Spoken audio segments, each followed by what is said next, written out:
大家好，我叫阿 Ken，我哋今日講一講象棋嘅分值。首先講一講帥同埋將先啦。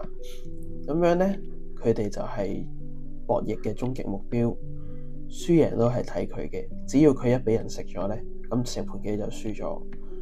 所以我哋唔會用任何棋去同佢換。換句話講呢，佢就係無價。之後講一講車，佢哋可以上下中環咁行，打橫下行，打直行又得。前面有咩呢？只要係敵方嘅棋就可以食咗佢噶啦。所以呢，佢哋係一個好強大嘅棋，喺戰場上面威懾力最大，價值係9分嘅。之後講一講炮同埋馬。炮呢隻棋呢，可以做到隔山打牛，可以好遠咁樣去攻擊對手，進行遠程嘅打擊。所以呢隻棋呢係值4.5分嘅。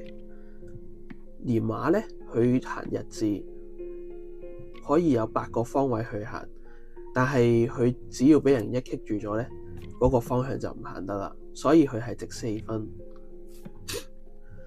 接下來到士同將，士就近身咁樣保護將軍，將就大範圍咁成為陣地嘅防守支點。佢哋價值都係2分嘅。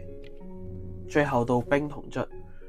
兵每次只可以行一格，喺未過河之前只可以向前行，過咗河之後可以向左向右行。所以呢，佢喺未過河之前只係值1分，過咗河之後就值2分啦。象棋分值係一個簡單嘅換棋判斷標準。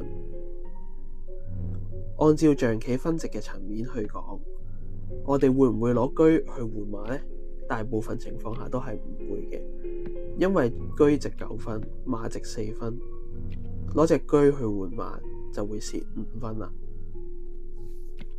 希望今集嘅內容可以幫到大家啦，大家記得留言、like 同埋 share，多謝晒。